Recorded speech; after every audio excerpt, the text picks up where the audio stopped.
The massive council chamber buzzed with worried voices. Hundreds of alien representatives from across the galaxy sat in rising circles, their faces lit by the soft blue glow of floating screens. In the center of it all, Ambassador Drake sat quietly, his weathered face calm as he watched the chaos unfold around him. The human representative didn't need to speak. He simply observed as the other species argued about the human problem. Some gestured with multiple arms, others flashed colors across their scales, and a few even released sense signals of distress. All of them seemed to forget he was there, which was exactly what he wanted. High Commander Val of the Meridian Empire stood tall, his metallic skin reflecting the chamber's lights. "These humans are nothing but primitives who got lucky with their technology advancement," he said, his voice booming through the translation systems. "They've barely left their solar system. They're no threat to us." The chief archivist, a small creature with crystalline features, floated forward. "You are wrong, Commander. We have seen this before." Her voice chimed like bells as she activated the central display. "Look at the records." Images filled the air: battles, ruins, and defeated armies. The archivist continued. "3 times in our history, species ignored warnings about humanity. 3 times they fell." She moved her crystalline hands, changing the images. The swift collective thought humans were too slow to fight their ships. The humans created missiles that could think and chase. The Deep Core Empire thought their technology was too advanced to hack. The humans broke their codes in days. Val laughed, the sound echoing off the chamber walls. "Ancient history. We are stronger now. Our empire spans thousands of worlds." Drake watched as more aliens joined the argument. He remembered Earth's first contact 15 years ago, when a damaged alien ship landed in the Pacific Ocean. Humanity had been afraid at first, but that fear turned to determination when they learned about the vast galaxy waiting for them. The aliens had given humans some basic technology as thanks for helping their ship. They thought it would take Earth centuries to understand it. It took 5 years. Soon, human ships were pushing out into space, creating colonies on distant worlds. Some alien species welcomed them, others didn't. The humans adapt too quickly, a floating gas being mourned, its clouds swirling with worry. They take our technology and make it work in ways we never imagined. They think differently than us. "They're dangerous," another alien added. When the swarm attacked their colony on New Mars, the humans turned mining lasers into weapons. They used construction robots as battle machines. "Who thinks like that?" Val's metallic face showed no emotion. "My empire has conquered 47 species. Humans will be 48. He turned to look at Drake for the first time. "No offense, Ambassador." Drake finally spoke, his voice quiet but clear. A human writer once said, "Those who don't learn from history are doomed to repeat it." "No offense, Commander." The chamber went silent. Val's metallic skin rippled with anger, but before he could respond, the archivist displayed more images. They showed human children learning to walk, falling down, getting up again. Scientists failing experiments but trying new ways. Explorers facing harsh worlds and finding ways to survive. "This is why they are dangerous," the archivist explained. "Humans don't think like us because their whole history is about adapting. Every human knows stories about their people beating the odds. They expect to find ways to win." Drake stood up slowly. The movement drew every eye in the chamber. "We don't want war," he said simply. "We're happy to trade, to share knowledge, to be friends. But we will defend ourselves, and yes, we will adapt. It's what we do." Val turned away dismissively. "The Council has wasted enough time with these warnings. The Meridian Empire will handle the human expansion into our claimed spaces. Their colonies are too close to our worlds."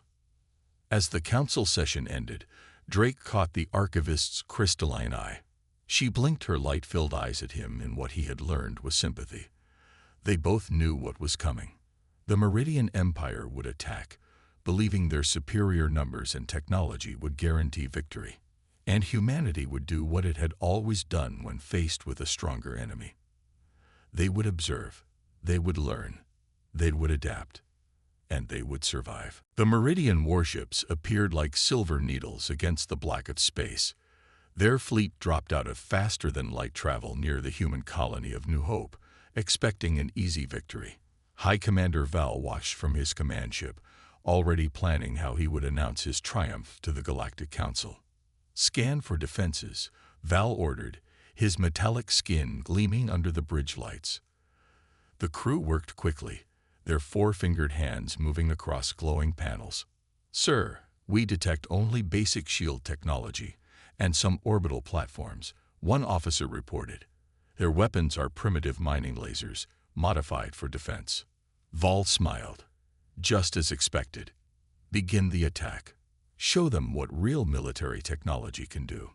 The first shots fired from the Meridian ships lit up space like new stars. They expected the human defenses to fall quickly. They were wrong. On the surface of New Hope, Admiral Thomas stood in the colony's control center. He was an older man with gray hair and eyes that had seen too many battles on Earth. But there was a slight smile on his face as he watched the Meridian ships approach. "They're using standard attack patterns," he said to his crew.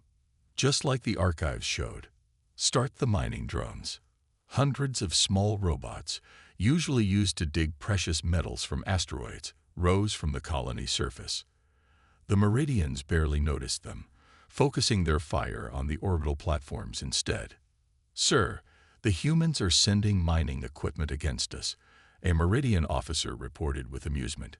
"Should we even bother shooting them down?" Before Val could answer, the drones did something unexpected.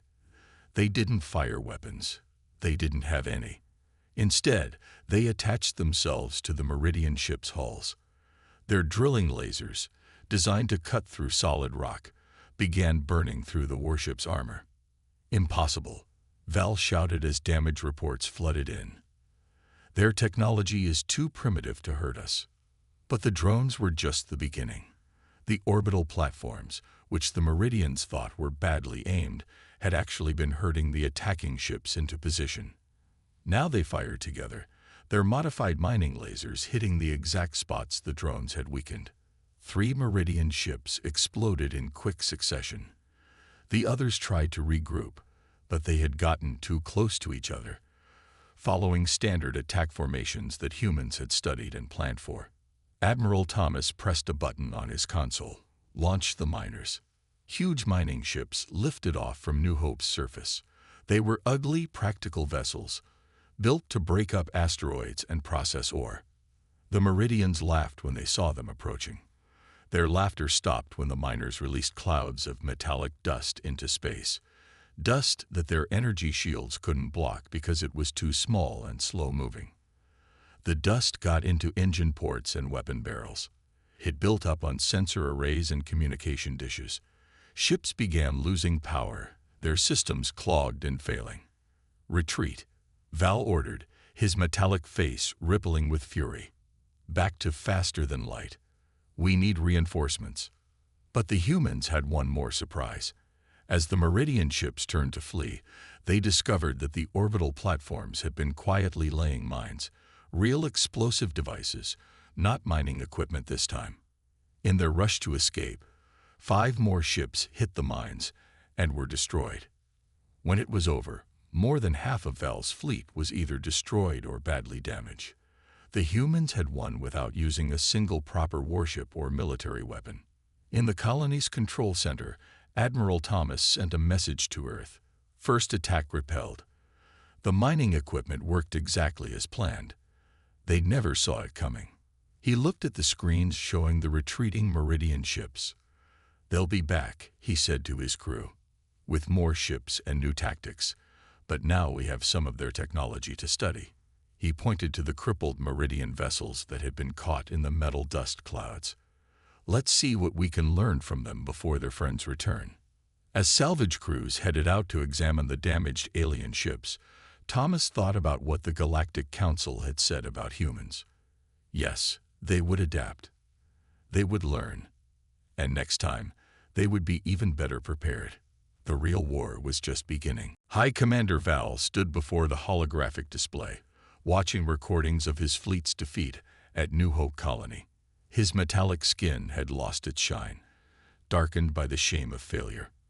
But there was still pride in his voice as he addressed his war council. "We will crush these humans," he declared. "I have called in our reserve fleets. We will attack with overwhelming force."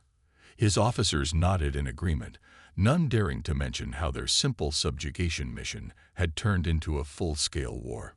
But far from their meeting, in a hidden laboratory on Earth, human scientists were already taking apart the captured Meridian ships. They worked day and night, learning everything they could about the alien technology. What took the Meridians decades to develop, humans began to understand in weeks. "Look at this," one scientist said, pointing to a damaged engine. "Their faster-than-light drives use principles we never thought of. But if we combine it with our mining ship designs..." He didn't need to finish. The others were already sketching new ideas. Admiral Thomas received daily reports of their progress. Each one made him smile more. The Meridians had given humans exactly what they needed: examples of advanced technology to study and copy. It was like giving a curious child a new toy to take apart. But the Meridians weren't waiting. 3 days later, their reinforcements arrived. Not at one colony, but at 5. Hundreds of silver ships filled the skies above human worlds. This time, they stayed out of range of mining drones and dust clouds. "Let's see them adapt to this," Val said as he ordered the first bombardment. The attacks began. Meridian ships fired from long range, expecting to destroy the colonies from a safe distance. At first, it seemed to work. The humans appeared helpless against the barrage. Then the impossible happened again. On New Hope, Admiral Thomas gave the order they'd been waiting for: "Show them what we learned." The humans launched what looked like normal defense platforms. The Meridians ignored them, knowing their weapons couldn't reach. But these weren't normal platforms. Inside each one was a copied and modified version of a Meridian faster-than-light drive. The platforms disappeared in flashes of light. The Meridian officers barely had time to be confused before the platforms reappeared, right next to their ships. Point-blank range. And now these platforms carried weapons built using Meridian technology, copied from the captured ships. "How?" Val demanded as reports of losses came in. "How did they copy our technology so quickly?" But humans hadn't just copied. They had improved. The captured Meridian ships had shown them new ways to generate energy, new ways to build weapons. Humans took these ideas and combined them with their own creativity. More surprises awaited the Meridians. When they tried to land troops on New Hope, they found the colonists wearing armor made from mining suits, enhanced with Meridian shield technology. When they tried to hack human communications, they found systems that mixed Earth computers with alien tech in ways their experts couldn't understand. And they weren't fighting alone anymore. Other alien species, remembering the Council's warnings, began secretly helping the humans. They shared knowledge, sent supplies, offered sanctuary to human refugees. The Meridians had united their enemies against them. In his command ship, Val received more bad news. 3 more fleets had been badly damaged. The humans were pushing back, reclaiming lost ground. And now they had ships that could chase the Meridians anywhere. "We should have listened," one of his officers dared to say. "The Council tried to warn us. These humans, they don't fight like any species we've met." Val struck the officer, leaving a dent in the wall. But he couldn't deny the truth anymore. This wasn't a simple conquest. It wasn't even a normal war. It was becoming a desperate struggle against an enemy that grew stronger with each defeat. And somewhere on Earth, in labs and workshops and military bases, humans kept working, kept learning, kept improving. They had been given a glimpse of what was possible, and nothing would stop them from reaching it. The Meridian Empire was about to learn why the Galactic Council had tried to warn them about humans. The massive Meridian dreadnought floated in space, its silver hull reflecting distant starlight. Inside, Alien crews monitored their scanners, watching for human ships. They didn't bother looking for smaller objects. That was their first mistake. Captain Rogers and his team of 6 drifted toward the dreadnought in suits that looked like space debris. Their suits were powered down, letting them move slowly and silently through the void. They had learned this trick from old Earth movies about ocean warfare, where submarines would drift quietly past enemy ships. Like fishing, Rogers whispered to himself, remembering peaceful days on Earth before the war.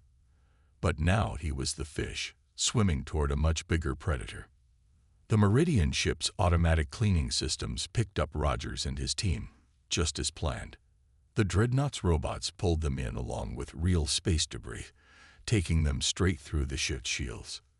The Meridians never thought anyone would try to enter their mighty warships this way. They were about to learn better. Once inside the waste collection bay, Rogers and his team powered up their suits. These weren't normal spacesuits. They were a mix of human mining gear and copied Meridian technology, perfect for cutting through ship walls.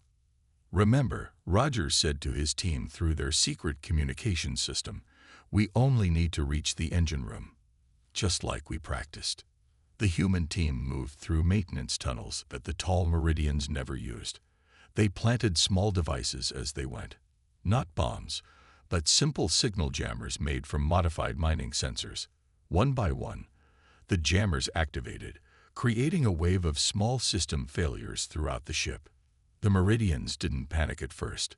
Their mighty dreadnought had the best self-repair systems in the fleet, but they had never faced human-made viruses before. As repair robots tried to fix the problems, the jammers infected them with new instructions.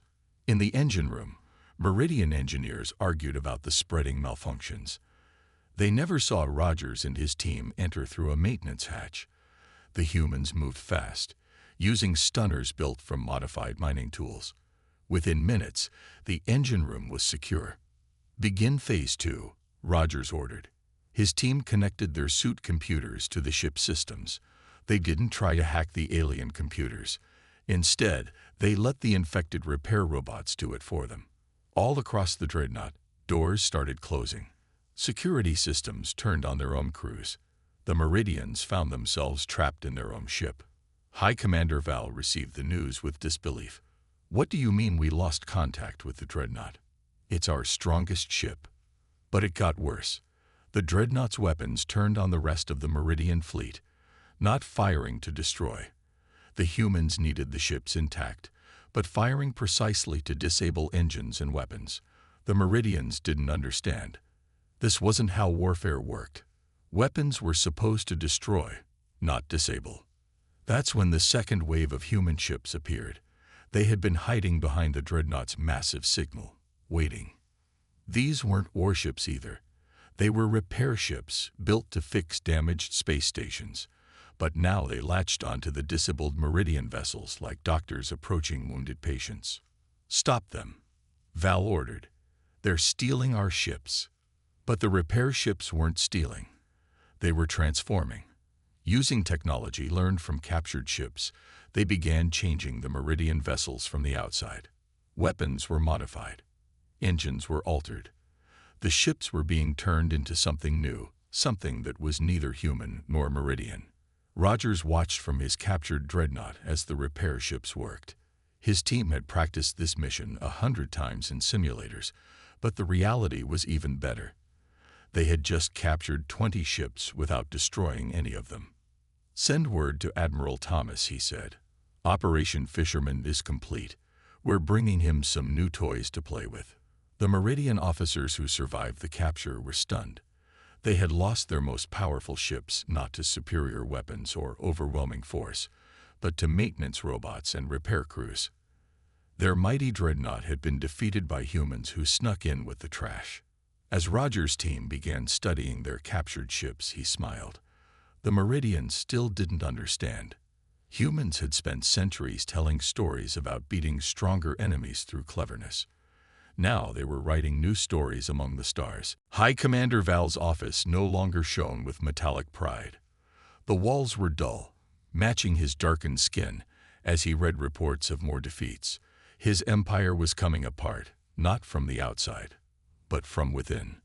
Another factory world has stopped production, an officer reported, fear making his voice shake. The workers say they won't build weapons to fight humans anymore.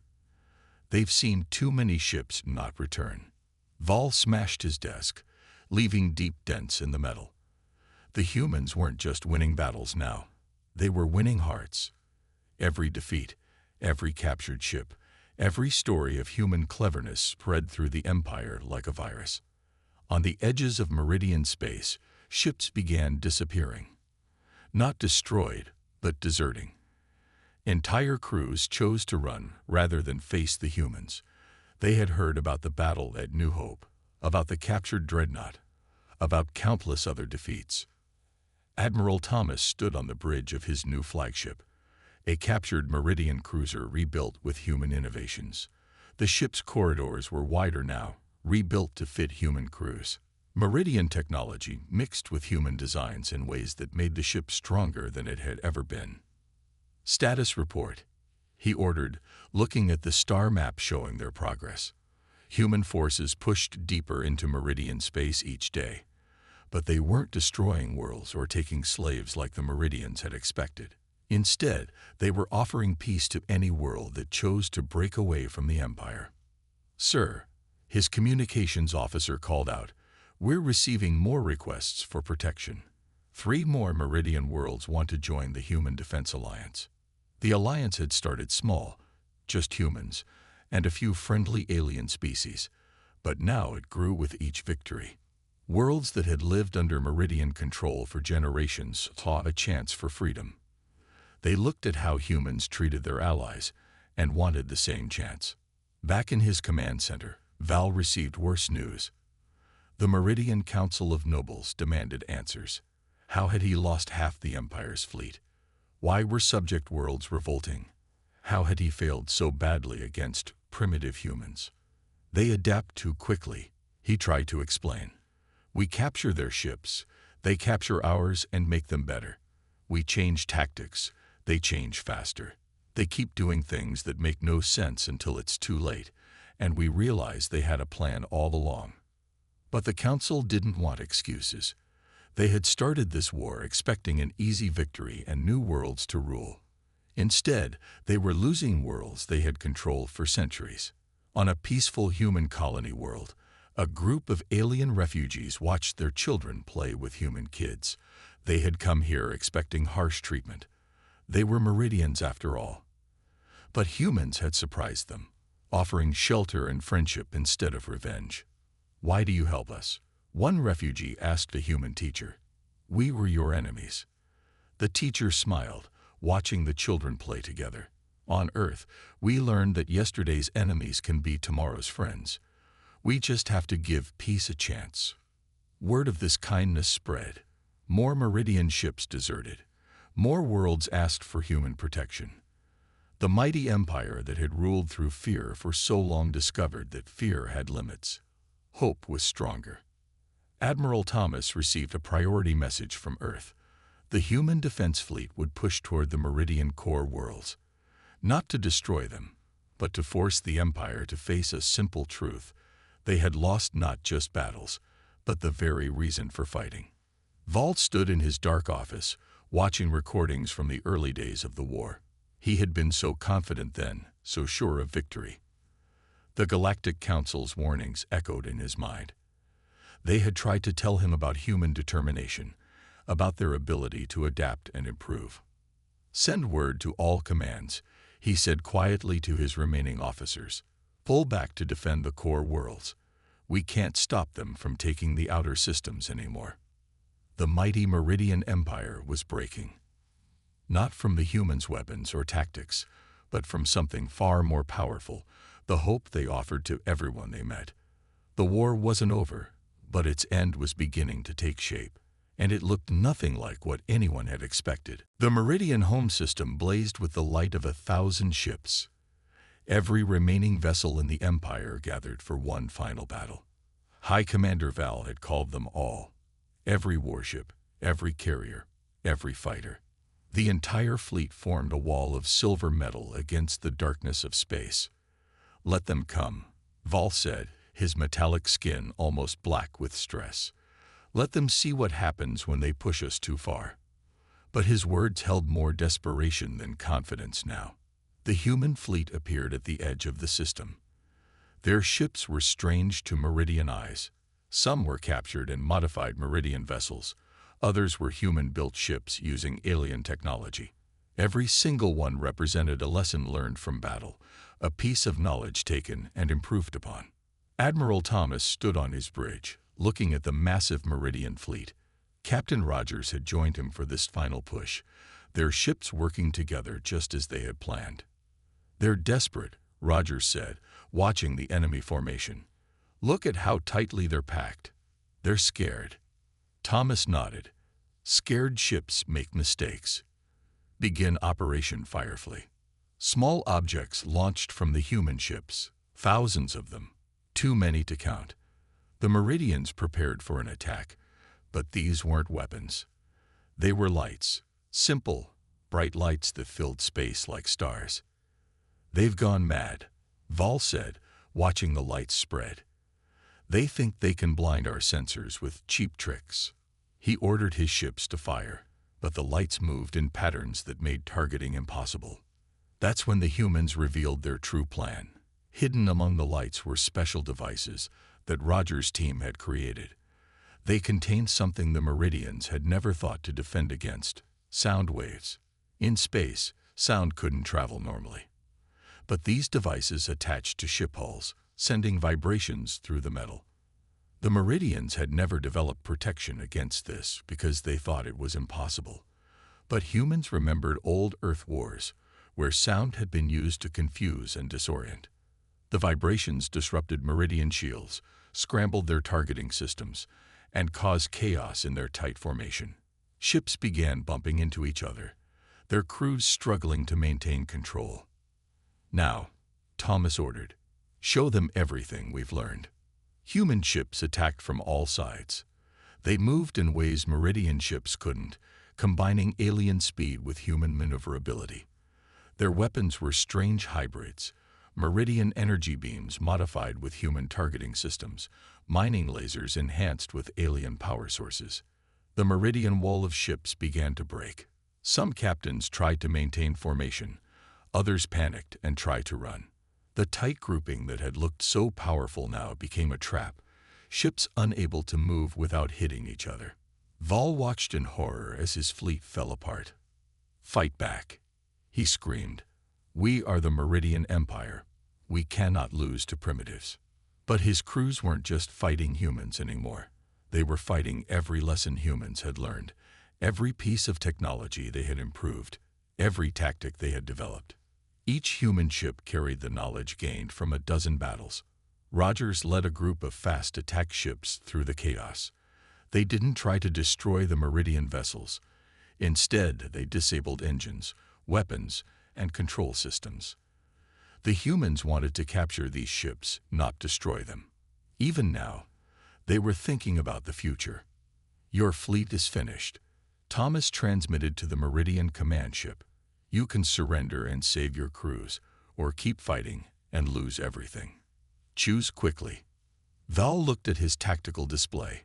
Half his ships were dead in space, their crews helpless.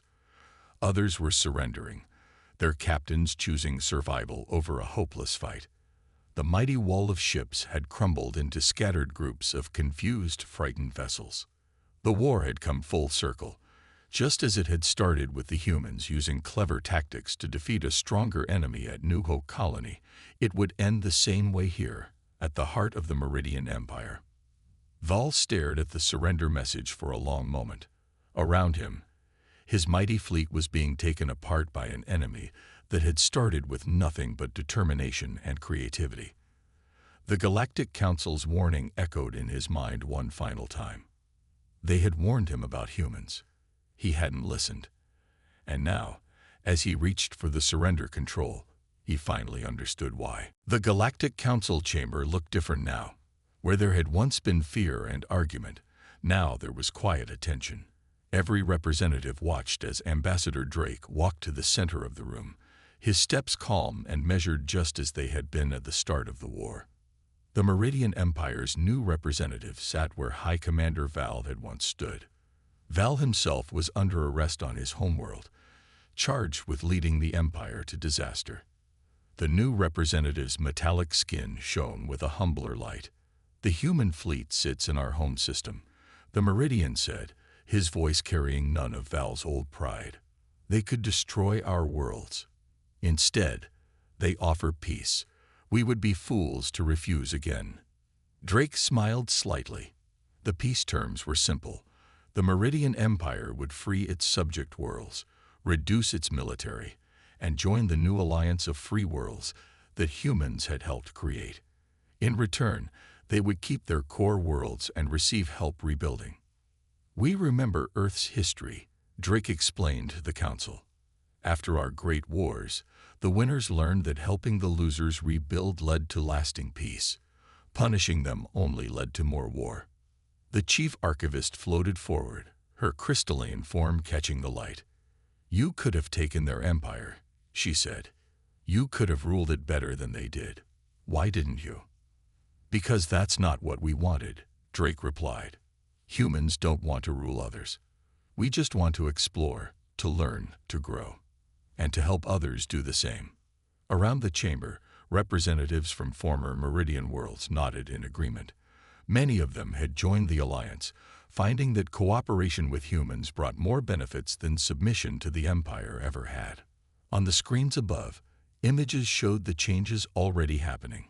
Human engineers worked alongside Meridians to improve their worlds. Ships that had once fought each other now worked together to protect trade routes. Children from a dozen species played and learned together in new schools. "But what about your military power?" another representative asked. "You have the strongest fleet now. How do we know you won't use it like the Meridians did?" Drake pointed to the images. "Look closely at our ships. We're already taking them apart, turning them back into exploration vessels and trading ships. We keep enough to defend ourselves and our allies, nothing more." The archivist displayed more images, records of the war. The mining ships turned to defense, the captured dreadnought, the final battle where humans had disabled rather than destroyed their enemies. "You never wanted the war," she said. "You just wanted to be left alone." "Not alone," Drake corrected. "We wanted to be part of something bigger. That's why we're here today. Not to celebrate victory, but to build something new." He activated his own display, showing plans for the alliance. It would be different from the Empire. No species would rule over others. Each world would govern itself, coming together only for trade, defense, and sharing knowledge.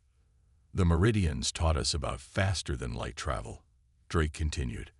"Others taught us about shield technology and energy production. We improved these things because that's what humans do. But now we want to share our improvements, our innovations, our way of thinking. Together, we can all become better." The new Meridian representative stood. "We thought we were teaching primitives," he said. "Instead, you taught us. About innovation, about adaptation, but most importantly, about mercy." Around the chamber, other representatives stood too. Species that had once feared or looked down on humans now saw them differently. The alliance grew stronger each day as more worlds asked to join. "The Council warned us about humans," the Meridian finished. "We should have listened, but not because humans were dangerous, because they were better than we thought." Drake looked around the chamber one last time. The fear was gone, replaced by respect and hope. Humanity had proved itself not through conquest, but through creativity and compassion. "We're all still learning," he said simply. "And that's exactly how we like it." Outside the council chamber, the galaxy continued to change. Human ideas spread, mixing with alien knowledge to create new possibilities. The war that was supposed to put humanity in its place had instead helped them find it. Not as rulers or servants, but as teachers, students, and friends to all species who wanted to learn and grow together.